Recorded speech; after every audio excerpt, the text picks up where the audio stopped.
Israel और Iran के बीच 5वें दिन भी संघर्ष जारी है।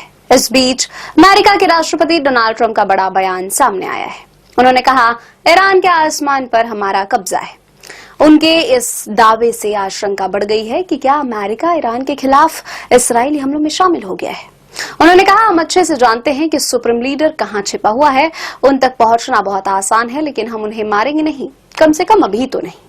राष्ट्रपति डोनाल्ड ट्रंप ने कहा कि अमेरिका जानता है कि ईरान के शीर्ष नेता अयतुल्ला खामेनी कहां छिपे हैं, लेकिन वह फिलहाल उन्हें मारना नहीं चाहता है। ट्रंप ने मंगलवार को सोशल मीडिया पर पोस्ट करते हुए ईरान से बिना शर्त आत्मसमर्पण करने का आग्रह किया, क्योंकि 5 दिन से जारी संघर्ष लगातार बढ़ता जा रहा है। ट्रंप ने कहा कि हमें अच्छी तरह पता है कि सर्वोच्च नेता कहां छिपे हैं। ट्रंप ने कहा कि वे एक आसान निशाना है, लेकिन वहां सुरक्षित हैं। हम उन्हें अभी मारने नहीं जा रहे हैं, कम से कम फिलहाल तो नहीं मारेंगे, लेकिन हम नहीं चाहते हैं कि आम नागरिकों या अमेरिकी सैनिकों पर मिसाइलें दागी जाए। हमारा संयम अब जवाब दे रहा है। तेहरान के प्रति ट्रंप की भाषा पहले से कहीं ज्यादा आक्रामक हो गई है। ट्रंप की कठोर टिप्पणियां उस समय आई हैं जब ट्रंप ने तेहरान के 95 लाख निवासियों से अपनी जान बचाने के लिए शहर छोड़ने की अपील की और एक अंतर्राष्ट्रीय सम्मेलन की अपनी यात्रा के बीच में ही छोड़कर वाशिंगटन लौट आए, ताकि राष्ट्रीय सुरक्षा टीम के साथ आपात बैठक कर सकें। ट्रंप मंगलवार की सुबह व्हाइट हाउस पहुंचे। वाशिंगटन लौटते ही ट्रंप ने ईरानी नेताओं के साथ समझौते न कर पाने के लिए निराशा व्यक्त की। उन्होंने कहा कि अब वे इस संघर्ष सच्चा अंत चाहते हैं और तेहरान का परमाणु कार्यक्रम पूरी तरह बंद हो जाना चाहिए।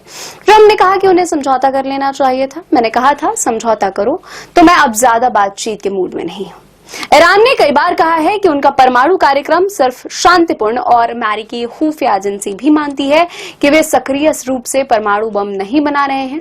ट्रंप ने कनाडा में जारी G7 शिखर सम्मेलन को बीच में ही छोड़कर वाशिंगटन रवाना होने से पहले सोमवार रात को एक संदेश में लिखा, ईरान परमाणु हथियार नहीं रख सकता है। उन्होंने अपने संदेश में कहा, सभी को तेहरान तत्काल खाली कर देना चाहिए। बाद में ट्रंप ने इस बात से इनकार किया कि वे संघर्ष विराम पर काम करने के लिए जल्दबाजी में लौटे हैं। वाशिंगटन लौटते समय एयरफोर्स 1 में संवाददाताओं से बातचीत में उन्होंने कहा, मैं संघर्ष विराम की तरफ नहीं देख रहा हूं, हम उनसे भी बेहतर चीज की तरफ देख रहे हैं। हालांकि उन्होंने इस बारे में विस्तार से कोई जानकारी नहीं दी।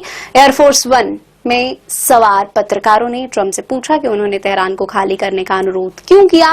इस पर अमेरिकी राष्ट्रपति ने कहा, मैं बस यही चाहता हूं कि लोग सुरक्षित रहें। फ्रांस के राष्ट्रपति इमैनुअल मैक्रो ने पत्रकारों से कहा कि इसराइल और ईरान के बीच संघर्ष विराम पर बातचीत जारी है, लेकिन सोशल मीडिया पर अपनी टिप्पणियों में ट्रंप ने इस बात को खारिज किया है। ट्रंप ने लिखा, मैक्रो ने गलती से कहा है, मैंने इसराइल और ईरान के बीच संघर्ष विराम पर काम करने के लिए कनाडा में G7 शिखर सम्मेलन से समय से पहले ही विदा ले ली है।